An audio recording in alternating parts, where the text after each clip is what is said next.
Good morning. Happy New Year. So thanks for coming this morning. As we begin our spring convocation, please rise as you're able and join me in the Pledge of Allegiance. I pledge allegiance to the flag of the United States of America and to the republic which it stands, one nation, under God, indivisible, with liberty and justice for all. Please be seated.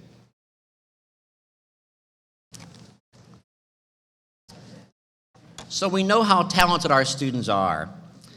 And last year at this time, we were treated to a performance by members of the MCC Dance Ensemble who performed a piece choreographed by Professor Amy Middlesex.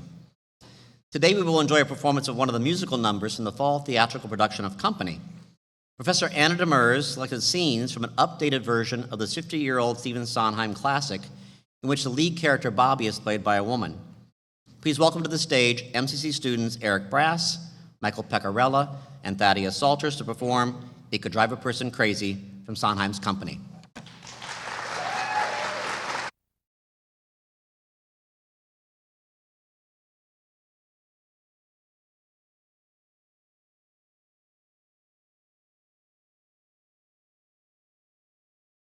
Right.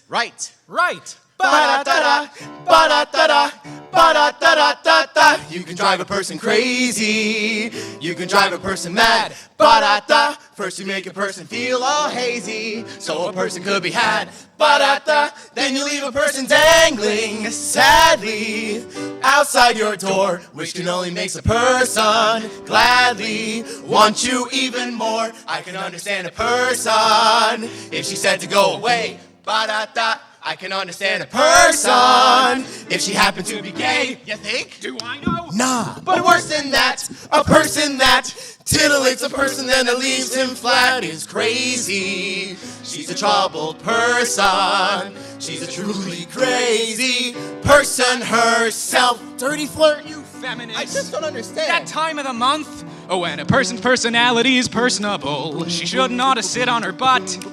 It's harder than a matador coercionable to try to get you out of your rut. So single and attentive and attractive a chick is everything a person could wish. But turning off a person is the act of a chick who likes to pull the hooks out of fish. Knock, knock, is anybody there? Knock, knock, it really isn't. Not fair. Not fair, Not fair. Knock, knock, I'm working on my charms. Knock, knock, a zombie's in my arms. All that sweet affection, what is wrong? Where's the loose connection? How long, oh Lord, how long? Bobby, baby, Bobby, Bobby, Bobby. You can drive a person frantic.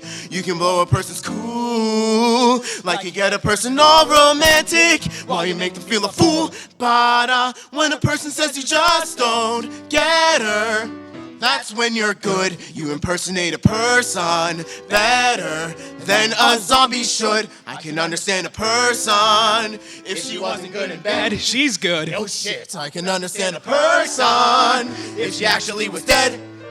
Ba-da-da-da, exclusive you, elusive you. Can any person ever get the juice of you? You're crazy, you're a troubled person. You're a deeply maladjusted, never to be trusted, crazy person. Yourself. Bobby is my hobby and I'm giving it up.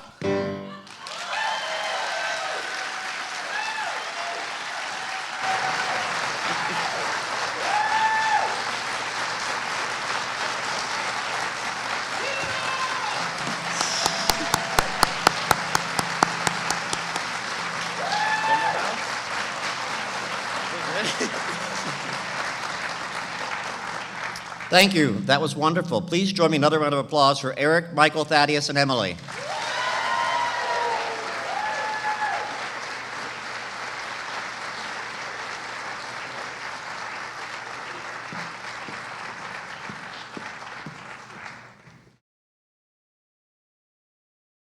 A little prop movement. So I also want to share a brief promo regarding performing arts performances this spring. The next theater production will be a comedy, An Unnecessary Farce by Paul Slade Smith, from March 26th through March 28th, and the dance ensemble will perform on April 23rd and 24th. Watch for flyers.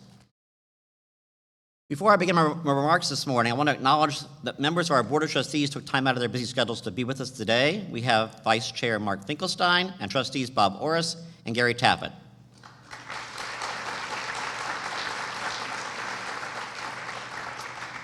I want to thank you and all the members of our board for being so supportive of the college and our students. So January is traditionally a time when we look back at what happened this past year and take stock and look ahead to see what lies ahead of us this year. As I reflected on the fall semester, I realized I'm incredibly proud of all the amazing accomplishments and achievements we've managed this fall. I want to share with you now a few of the ways in which we've had an impact on our students and the community. Many of you were engaged in efforts related to sustainability, which was one of the topics that came up frequently during the listening sessions last year. Professors Claire Condi and Parag Mouli applied for an innovation grant from the MCC Foundation and used the funds to construct a greenhouse. The greenhouse offers students and faculty a venue to practice sustainable urban farming. The facilities management team constructed the greenhouse and installed solar panels to power it. In a typical month, the IT department monitors approximately 75 million units of traffic, focusing on keeping our communities and communications and data safe. Initiatives implemented by IT to enhance cybersecurity at the college include increased layers of screening and encryption for incoming and outgoing email messages, accelerating firewall evaluations and delivery of security patches for desktops and servers, policy enhancements for disabling inactive accounts and accounts that are flagged for potential malicious activity, and bringing in outside groups to ensure that our systems are not vulnerable to emerging threats. And just a reminder, if you receive an email from me asking to buy gift cards, please beware. As part of the 5-year statewide Guided Pathways Implementation Initiative, and with support from a grant from the New Jersey Center for Student Success, MCC acquired the services of Dr. Jesse Caraggio, a nationally recognized expert on guided pathways, to assist with program map development. Dr. Caraggio's year-long consulting services culminated with a Guided Pathways Day in September. This campus-wide event kicked off with a plenary session in the morning and afternoon workshops focused on student support services and program map development. The event reinforced the important pathways work that is occurring on campus and motivated faculty and staff to continue their efforts as part of this important initiative. Our Center for the Enrichment of Learning and Teaching, led by Director Susan Altman, offered a wide range of workshops ranging from no-tech, one entitled Unplugged Technology, to very high-tech, one entitled Virtual Reality in the Classroom. Here you see Professor Richard Thompson assisting Professor Emmy Schatz on her tour of the VR universe. Another promo, as you leave the theater this morning, please pick up a schedule of CELT events for Thursday. Increasing numbers of faculty are incorporating service learning into our courses. Professors Andrew Rubin and Brian McInerney teamed up this fall with assistance from Ariana Illa in the Office of Community Partnerships and Civic Engagement and involved their students in their HCD courses in preparing Thanksgiving dinner for families at the Ozanam Family Shelter in New Brunswick. The students used recipes from their courses and planned, budgeted, prepared, and delivered the meal. Our counselors offered suicide awareness and prevention training for fellow faculty and staff members. Our counselors provide an invaluable service for our students and are also an incredible resource for all of us. I keep this sign in my office. The faculty and staff involved in the development of our self-study for the Middlesex Commission on Higher Education made great progress this fall. The self-study process provides an opportunity for the college to assemble evidence as to how the college meets the 7 Middlesex standards and to critically examine what we are doing well, where we can continue to innovate and improve, and what we could do better. This past semester, the members of the Middlesex working groups collectively gathered over 100 documents that relate to the accreditation criteria. This semester, the teams will continue to collect evidence through additional documents and interviews with stakeholders across campus. Would everyone who is serving on the Middlesex Steering Committee or one of the working groups please stand to be acknowledged.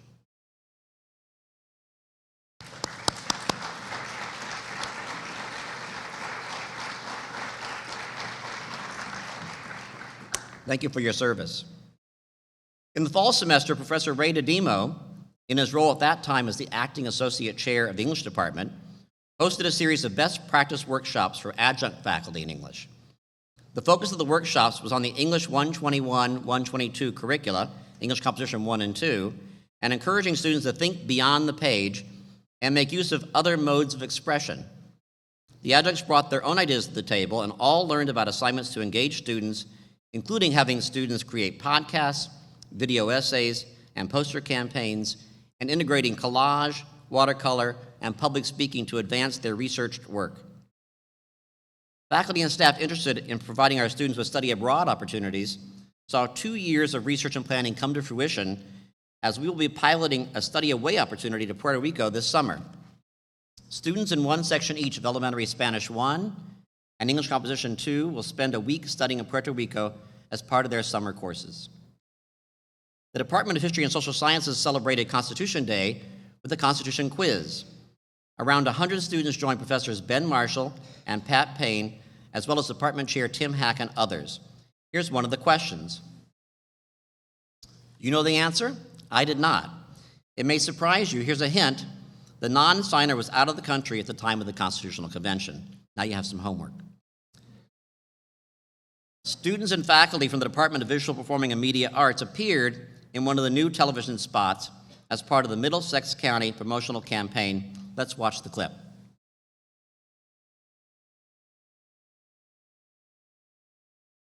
We invest in artistic expression, helping to build beautiful spaces all can enjoy. We value shared experiences and the traditions they create. We know the arts play a role in the future and nurture those who will create them. We believe in preserving historic treasures for generations to come. Middlesex County, where arts and culture become reality. So kudos to the VPMA department and the faculty and staff and students who were part of that commercial. And we want to give thanks to the county administration for including MCC in its focus on arts and education in Middlesex County. A new collection of student art is on display in Chambers Hall. Middlesex. Oop. There's a sound part to that. In the Perspectives 2 exhibit. Stop in on the second floor of Chambers Hall and enjoy some amazing art. There's also this big bowl in my office. Partially in response to the new flat rate of $125 for a high school student to take any 3 or 4 credit course, and more broadly, due to the ongoing efforts of K-12 Partnerships Director Kim Hooper and her staff, we've seen a marked increase this year in the number of high schools participating in dual enrollment, as well as the number of students participating and the number of credits overall for which they are enrolled. Because many parents of high school students in some Middlesex County school districts are not native English speakers, we are translating key promotional documents, such as the flyer touting the new tuition rate for high school students, into languages other than English. Here's the flyer in Gujarati, which the Edison School District requested. While I am proud of all that we are doing to serve our community and help students achieve their academic goals, we know there is always more that we can do. As a framework for looking at the effectiveness of our efforts, let's revisit 3 of the key benchmark metrics by which we judge our success on the academic side of the house: enrollment, retention, and completion. I shared data on these metrics with you at the August Convocation and how our retention and graduation rates compare with the other community colleges in New Jersey. This first chart shows our fall headcount enrollment for the past 10 years. As you will see, our headcount enrollment is up 2.5% over last fall, after declining by over 16% from fall 2012 to fall 2018. Kudos to everyone who plays a role in recruitment and the registration process. As Lisa Rodriguez-Gregory is fond of saying, recruitment is everyone's responsibility. At the fall 2018 Convocation, I reminded us that each of us is an ambassador for Middlesex County College wherever we go. When any of us hears that someone's interested in taking a credit or a non-credit course, we encourage them to take advantage of all we have to offer here at the college. I want to share a quick story about one young man who I encouraged to attend Middlesex County College. When the weather is not cooperative, I often make the trek to Menlo Park Mall to get my steps in after work. After I finish walking, I sometimes stop at one of the restaurants for a bite to eat. I've gotten to know several of the servers at the restaurant, including Sarah, who's a proud alumna of MCC, and remembers fondly her favorite instructor, John Kruszewski. Sarah is waiting tables while she pursues a master's degree at Rutgers.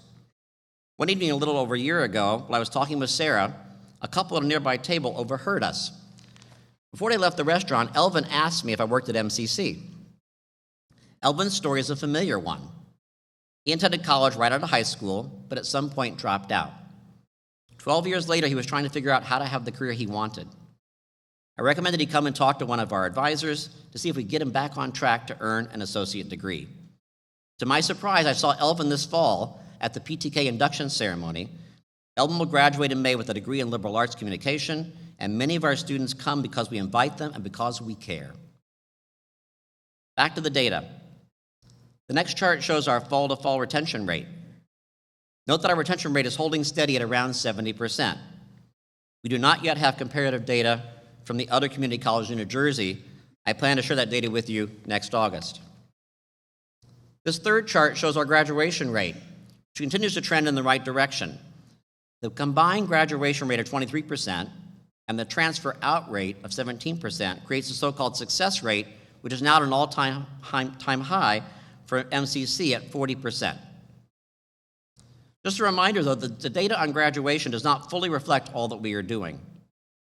It comes from what we're required to submit to the U.S. Department of Education as part of the Integrated Post-Secondary Education Data System, or IPEDS. The metrics used in IPEDS were designed primarily to measure student success at four-year colleges and universities. As we are all aware, community colleges are open access institutions where a large percentage, often a majority of our students, attend college on a part-time basis, work one or more jobs while in school, and face a wide array of other challenges. So the challenge for us is great in trying to keep our students on a path to degree completion, and that is central to our mission. From reports from employers and our four-year transfer partners, we know that our students who graduate are prepared for the world of work and/or transfer to a four-year college or university. And if we didn't need other proof of that, Tim Hack shared with me this morning an email from Mike Paquette. Mike, like I, reads the newspaper the old-fashioned way, in a hand, right? And Mike read his local paper to see that 8 new police officers, were hired for the Woodbridge Police Force. 3 of them are our graduates, and 2 of them stayed here to get a degree from NJCU in our program in National Security Studies. So kudos to criminal justice for creating that pathway.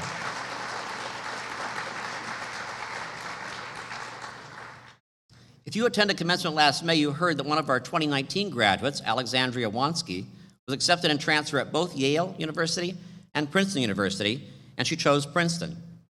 This is only the second year after nearly a 30-year hiatus that Princeton has accepted transfer students. You may also recall that at Convocation a year ago, MCC student veteran Un Lee led the assembly in the Pledge of Allegiance. Upon graduation from high school, Un did not envision college as part of his future, and so he joined the Marines. After serving for 5 years in the Marines, returned home and found his way to MCC. After earning his associate degree here at the college, applied and transferred and was accepted at both NYU and Columbia University, and begins this week at Columbia.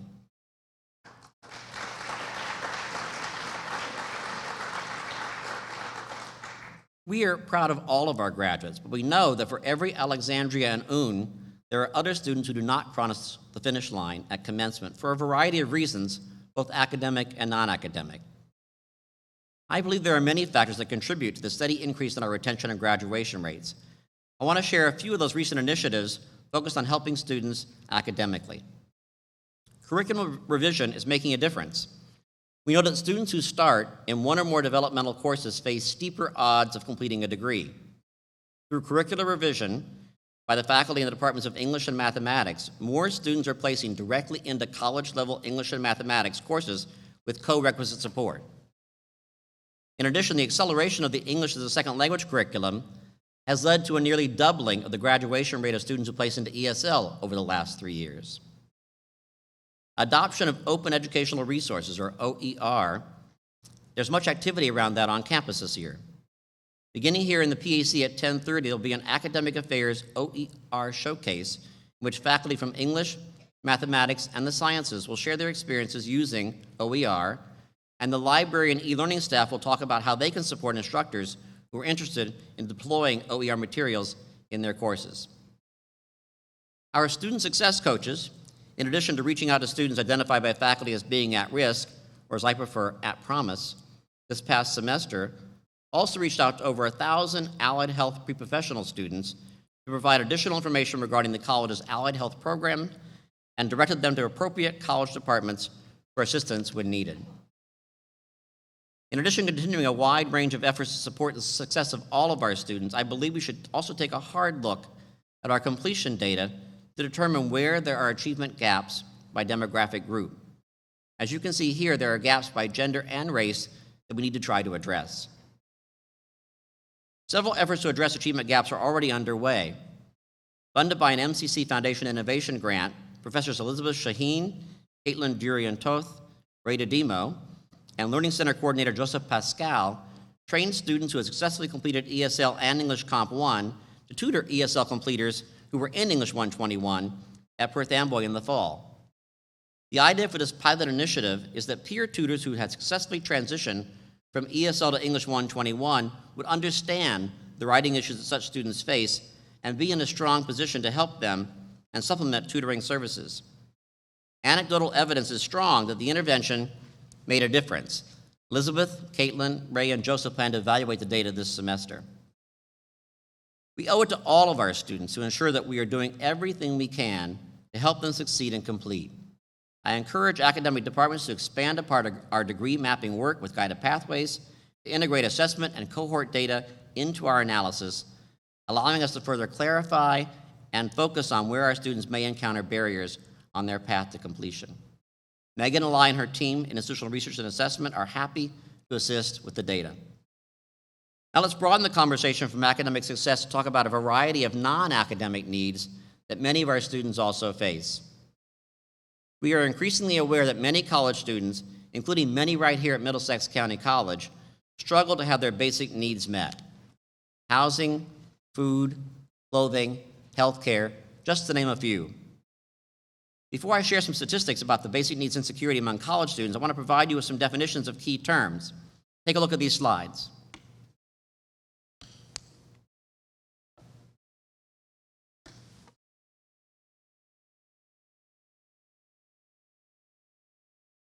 You can put the other slide up. Thanks. These definitions come from the Hope Center for College, Community, and Justice at Temple University, which is an action research center focused on rethinking and restructuring higher education and social policies, practices, and resources to create opportunities for all students to complete college degrees. The center's 2018 national survey of 86,000 students at over 100 colleges, both 2- and 4-year, revealed the following. 17% of respondents reported being homeless within the past year. 45% of respondents reported being food insecure within the past 30 days. 56% of respondents reported being housing insecure within the past year. And 32% of students reported as being food and housing insecure were already working and receiving financial aid. This college participated in the 2019 #RealCollege survey, but we do not yet have those results. We also included questions about food insecurity on our student services survey here on campus last fall. Out of over 11,000 students surveyed, more than 2,400 responded for a 21% response rate. We asked our students this question: food insecure means that you have limited or uncertain availability of nutritionally adequate and safe foods, or the limited or uncertain ability to acquire such foods in a socially acceptable manner. Do you consider yourself and your family food insecure? If you combine those who responded they did not know with those who answered in the affirmative, the total is 38%.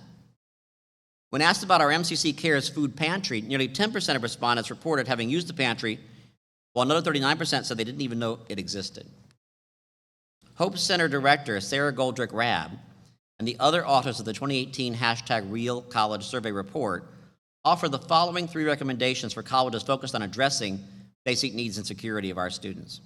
Number 1, appoint a director of student wellness and basic needs.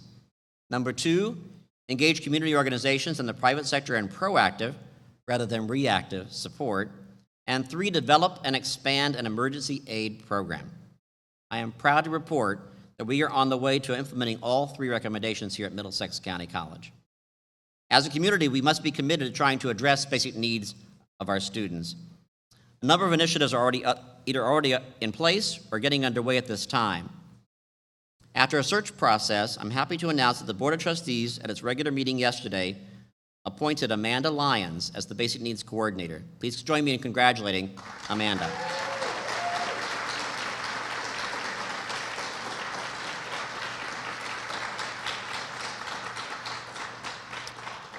Amanda, please know we will support you as you assume your role as the Basic Needs Coordinator, and we'll work together as a community to continue to do what we can to address the needs of the whole student.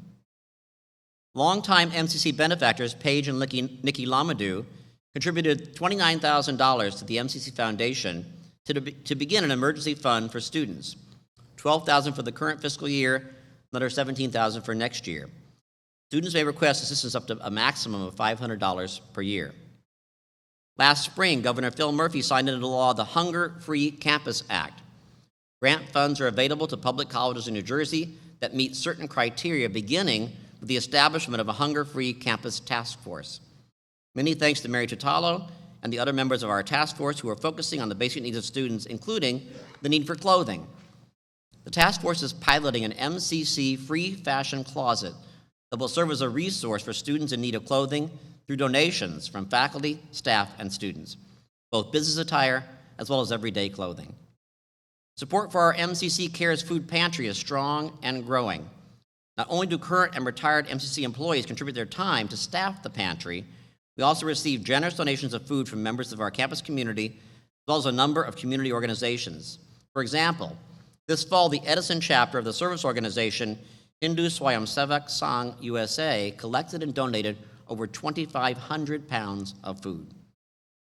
We help our students learn about basic needs and security through student activities and service learning opportunities, often in a hands-on fashion.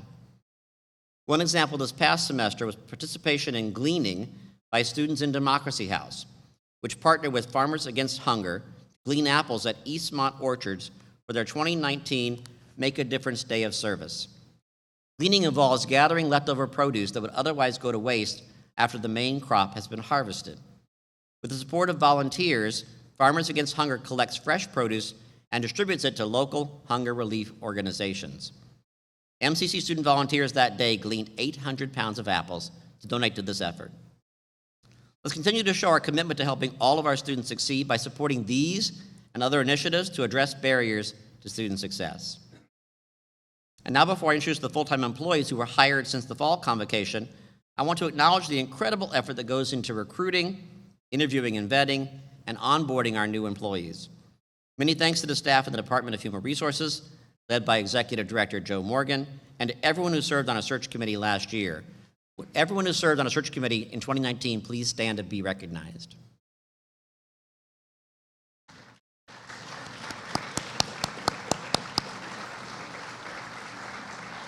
Thank you for that service. And now it's my pleasure to introduce our new full-time colleagues. Please hold your applause as I call each name till everyone has been acknowledged. The new employees are Chris Abbott, Theater Production Coordinator, DPMA. Melody Cano, Enrollment Services Assistant, Enrollment Services. Peter Caro, Custodian, Facilities Maintenance. Elva Carrasco, Financial Reconciliation Specialist, Finance. Rob Cost, Theater Assistant, DPMA. Alex Delgado, Director, EOF. Nicole Gervolino, Department Assistant, Facilities Management. Julius Gonzalez, Mechanic, Facilities Maintenance. Jenny Hernandez, Custodian, Facilities Maintenance.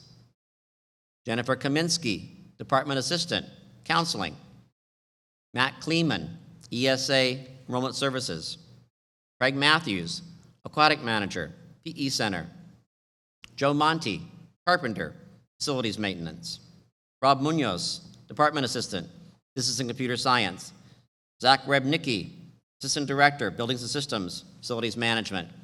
And Mark Reefer, Campus Police Officer. Let's have a round of applause for our new colleagues.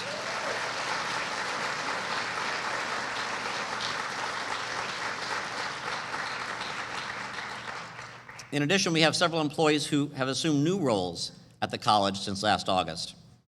Angelo Abreu, Assistant Director of Enrollment Services. Megan Alai, Dean of Institutional Research and Assessment. Mike Cabanas, Police Officer 3. Jake Chellis, Customer Relationship Management and Technology Administrator, Admissions and Recruitment. Fatima De Carvalho, Lead Custodian. Jeff Heron, Vice President, Institutional Effectiveness, Planning, and Compliance. Mabel Lamb, Enrollment Services Administrator, Student Accounts. Jose Laureano, Executive Dean, Student and Enrollment Services.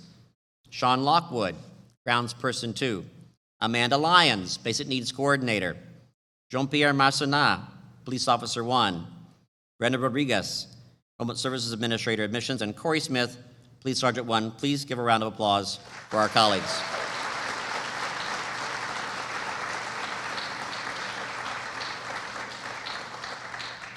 So as we embark on a new semester, I urge us to remember why we choose to work here at Middlesex County College and resolve to redouble our efforts to ensure that every student succeeds.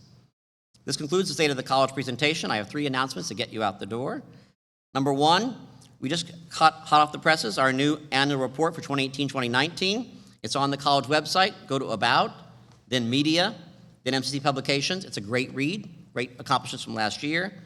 Kudos to Tom Peterson, Jocelyn Cazada, and the team for producing it. Number 2, all faculty and academic administrators are requested to either remain here in the theater or come back at 10:30 for the academic showcase. And number 3, everyone's invited to lunch in the cafeteria at noon.